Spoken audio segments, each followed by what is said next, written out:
So in this video, I'm just going to take you through the process of making a split ridge line from the DIY kit. So show you what we have here. We have our line. Now this is not 12 or 15 feet because I didn't want to deal with all that line. We have our tree hook, our torque nut, we have our hook latch tool, we have our awl tool, we have a hobby knife, and we have a marker. So the very first thing that we need to do is on one end, we need to cut this end at an angle. So what I do is I'll just put my fingernail on like that and then cut it at an angle. And the reason why we do that is, one, it makes it easier to go through the holes that we're about to make, and the other is when we bury this end, it will taper down a little bit. So this is going to be our end where the tree hook goes. Each one of these squares here is an inch, and we want to go 2.5 inches. So find the tip. Now it doesn't have to be exact, but you know, we want to be about 2.5 inches. And I'll put a mark right there. So that lets me know where I want to punch through. So what we can do now is take our awl tool, this thing right here, and I will bunch this together a little bit to kind of open up the threads. And then we want to find the center as close as we can, go through and punch a hole, and the hole will look just like that. Then we take our tree hook and fish it through just like that. Now I will tell you, if for some reason you have an issue fishing it through, you can grab the hook latch tool, stick that through the hole, and then hook it on. You see how that hooked on right there? And then you can pull it through. So, and again, it doesn't matter which way you do this, the tree hook in. It can go that way or it could go the other way, doesn't matter. But now we have our hole. So what we want to do is take our hook latch tool and go through the hole that we made, and then grab the other end and latch it, and then pull it through. And we just pull it through that hole just like that. So then what we want to do on the short end, we want to kind of bunch it up a little bit, and then, you know, pretty close to where the end went through that hole, we want to find the center. That's not quite right. There we go. And make another hole. And then we take the long end. Oh, there's one thing that we need to do real quick. We need to cut this end at an angle. So I will just hold it down with my finger like that, and then cut it at an angle, just like that.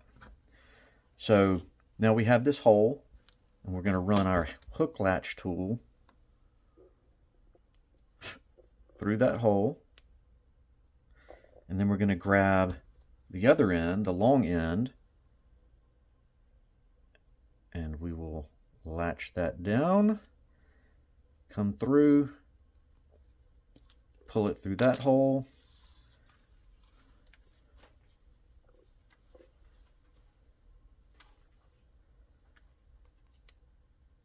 and now we've made the eye splice. Easy enough. Now all we need to do is bury this end into the line. So what we do is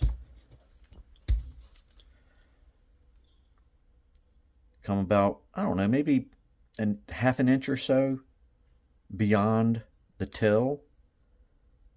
That way when we milk it down, this till will hide inside the line. You'll see in just a second.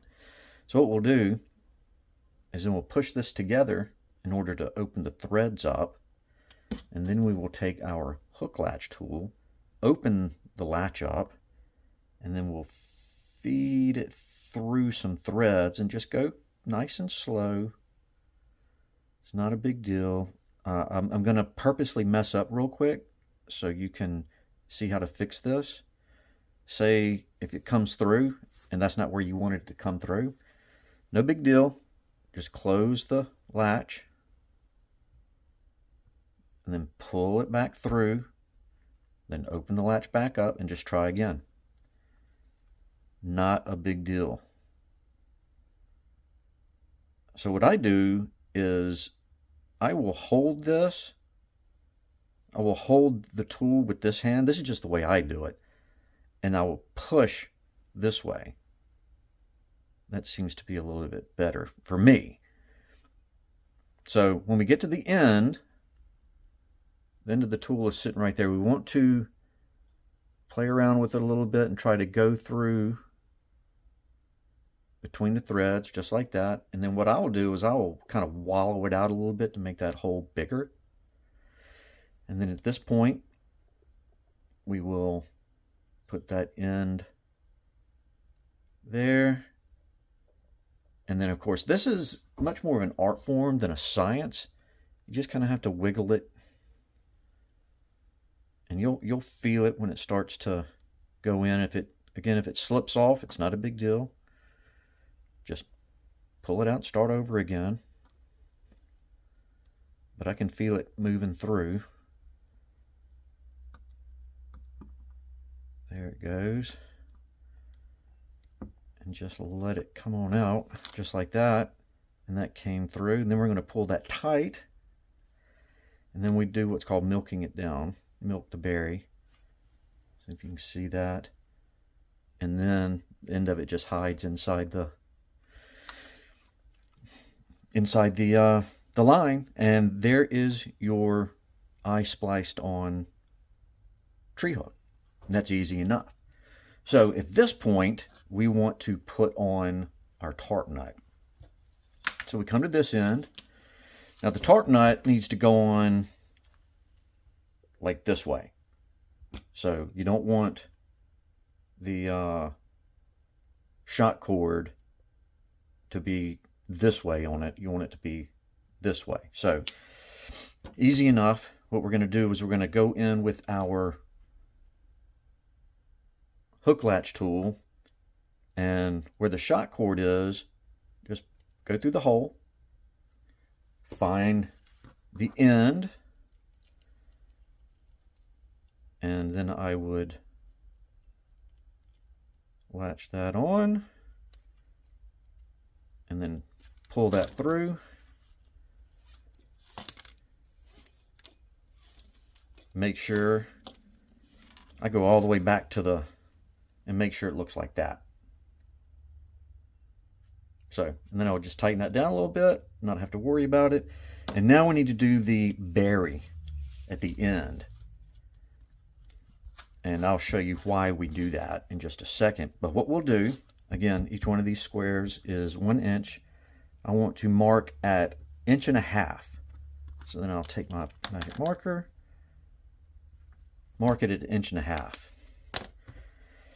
I kind of open it up a little bit like that if you can, but fold it over at that mark. Now instead of going like 1/2 inch or 1 inch, I go at least maybe however long that is. What is that? 1.25 inches thereabouts. And again, we're going to open the threads up a little bit. And then we're going to take our hook latch tool. We're going to feed it in to the center. And again, just nice and slow. It's easy enough to do. Then we get to where our mark is. What I want to do is come through the threads. I kind of wallow it out a little bit. And then hook that back on. And again, it's kind of an art. You know, you don't want to go too far down this way, and if you go too far up, it'll slip off. It just kind of takes a little bit, but you'll figure it out. Hopefully this will work for us here. And again, I'm just wiggling and pulling. I'm not really pulling with this hand. I'm kind of wiggling and pulling with this hand. It just takes a minute. You just have to be a little patient. I felt it move there. It's going through. And then it came out that end, as you see. So what we want to do here is we don't want to yank on this or anything. We just want to slightly pull it, and you'll see, hopefully, let's see, you'll see that kind of come down a little bit, just like that. And then we want to milk it. So you take this and you just milk it down. Now, if you see that where, if you don't quite go far enough, you can kind of tell that that end might not get completely buried. So if you get there and find that it might not get completely buried, easy, just take it and cut it off at an angle like that. And then as we're going down, I'm like, okay, that's totally going to get buried. And that makes our back splice. Now, why do we make a back splice? Two reasons. One, now this back end here can't fray. Because if you didn't do this, it would take about 2 seconds for this end to fray. The other reason is so you can't lose your torque nut. The hole is smaller than this fat berry part, so it can't come out. So that's the reason why you do a back splice. And so that's it. That is how you create your split ridgeline with the DIY kit. And you just do it on the other side, and then you would have it. Again, if you have any issues, just go slow.